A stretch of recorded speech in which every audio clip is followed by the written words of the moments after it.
Hi there. So I wanted to do a video today on real acceptance. So for me, the thing that seems to scare my manifestations off the most is sort of relates to my last video on value, but neediness. So when we don't really value ourselves and we place our value on external sources, or just when we have fears, and I mean they're all kind of linked to the same thing, is we give off a needy vibe, and it's an energy. You don't have to do anything. You could read through your texts and they could be really dismissive, but it's an energy, and energy rules. Energy comes first. And I find that the easiest way to repel something is to need it, like to need it for your happiness, like to need anything outside of ourselves for our happiness.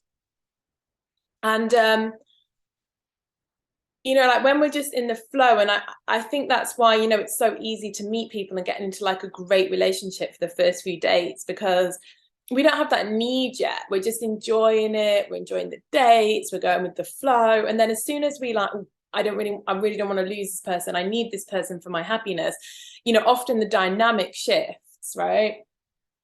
And it's the same with money. I notice myself, like when I'm just in the moment and I'm painting and I'm enjoying my art for the process and I'm not really thinking about money, then everything goes really well. Money's flowing. Every day I'll log on and something sold on my Etsy.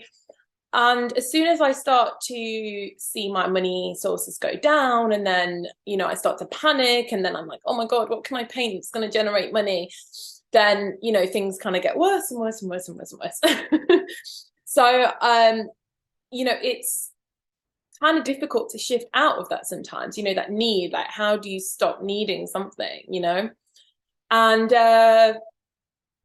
I feel this is where it comes to acceptance. And I suppose the same as in the last video I made about, like, finding our own value comes from accepting who we are, like being, fully accepting.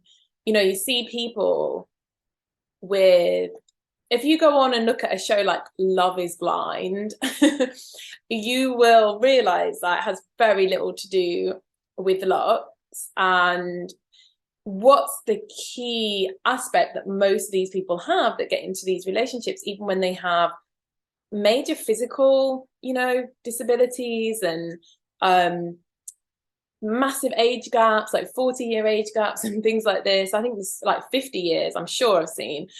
It's because they've accepted themselves. They've truly accepted who they are, where they're at, and that kind of like opens the channels, or that's what I find anyways. So that's a really good way to like shift out of need, is to just accept.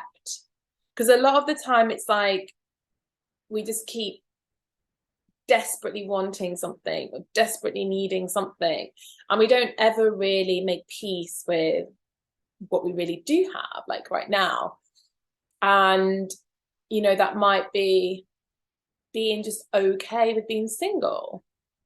People always get into relationships, don't they, when they don't want to, because they're enjoying being single, because they've reconciled being single. And the same with money. You'll find that people that have a lot of money, it's easy for that to keep flowing because they don't need the money. They just enjoy the money. They like it when they get a bit more money. On the most part, it's not coming from a need. It's coming from, an acceptance. So there's something really powerful in just being okay with not having the thing, in a way of them bringing it in. And I'm not saying to like wallow in it and cry about it and be really upset, but just to like actually be okay with it. Because I think it's a thing that a lot of us don't do when we're manifesting. Even like if you've tried lots of businesses and none of them have been successful, and you're starting to feel like a failure, and you're like, everything I've tried, just sit with that for a moment. Maybe I'm a failure. Maybe all the things that I've done have failed. And sort of owning that, you're not trying to run from it anymore. You're not trying to like you're like integrating it, and then you can build from that. There's some techniques I feel that can really help with this. Like there's the daily gratitude list. So every morning you wake up and you write a gratitude list of things that you're thankful for. I always used to like mix and match them. So some of the things would be things that I didn't have yet, but I would speak as if I'd already got them and I was grateful for having them. And some of those things were things that I actually already had. And I was actually being grateful for the things that I already did have, you know, the things that I already had manifested. And it was actually really powerful for me. I haven't like stuck to it religiously, but when I do it, it really works like in a powerful way for me to bring new things in. I was also watching a video the other day that someone had done where they say because we can't register the word no, like our subconscious doesn't understand like not no, which we know, right? That's like a common thing that we like anytime we say not or no, it doesn't register those words. So it can be used in a way to like trick the system by, you know, I am not a millionaire, I am not in a relationship. Actually, because it's not registering the not, you're actually putting out like a positive statement that I am in a relationship, I am a millionaire, but you're not like bringing with it that resistance. Because I think sometimes if we're manifesting something that's really far outside of what we really have, it almost feels inauthentic when you're saying it. You know, it's difficult to say it with real belief. So that is like a little system that I heard that can really, you know, trick your way of thinking. I've definitely noticed for myself that I tend to get things when I accept what is. And it's happened to me on multiple things, like relationships. Like when I finally was like, okay, maybe there's advantages to be. I mean, another thing is to write some advantages as well of life without ever having that thing. It's just ways to take away the need. It's not saying you don't want it. There's like this fine line between need and, you know, need, want, and acceptance. And manifesting sort of like happens when you want it, but not too much. It's just like a passing thought. Wouldn't it be nice? You know, I think that's another manifesting technique. Wouldn't it be nice if how many times have we manifested things when we've casually just said, oh, wouldn't it be nice if I got a free coffee? And then you get the free coffee, because there wasn't like a major need or an attachment to the free coffee. And it just, those words just, you know, brought it in. But yeah, I often find, I don't know, I lost my train of thought from before. I'm really sorry. So I might have like not finished a sentence. But yeah, it's about kind of, oh yeah, that's what I was going to say.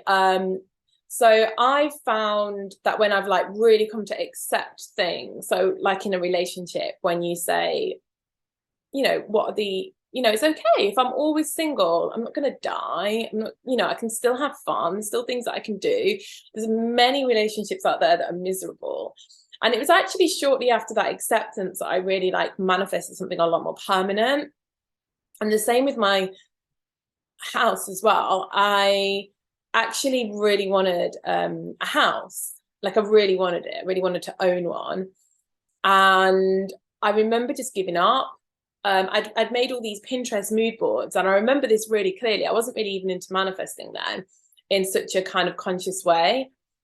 And I gave up because it just felt such an impossible thing. And I started thinking, well, at least when you rent, you can move around all the time. You know, it has advantages. You're not chained anywhere.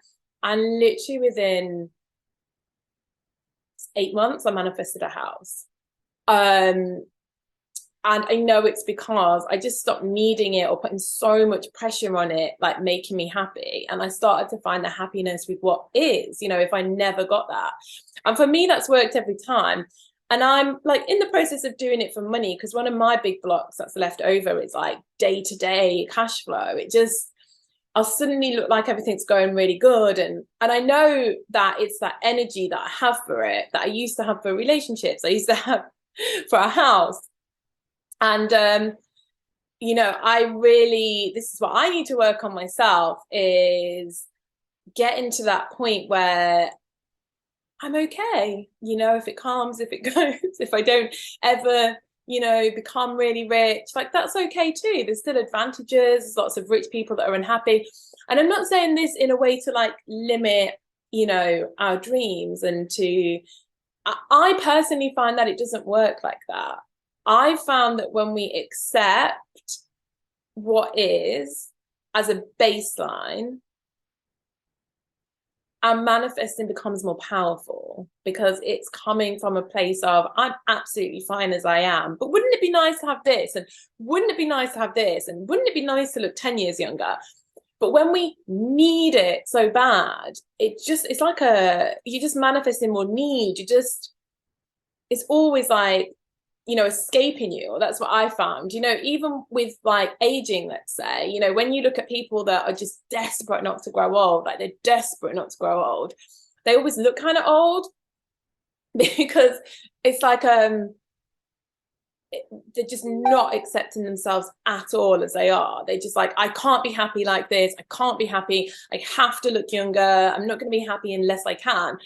Whereas I feel like the people that really look younger are the people that are like, okay, I've accepted myself. I've accepted that I'm aging. But wouldn't it be, great to look younger? And even if you go for all these treatments, enjoying the treatments, like, oh, this treatment's great, or this face cream's great. Like, I'm really grateful for how, amazing it makes me look or whatever.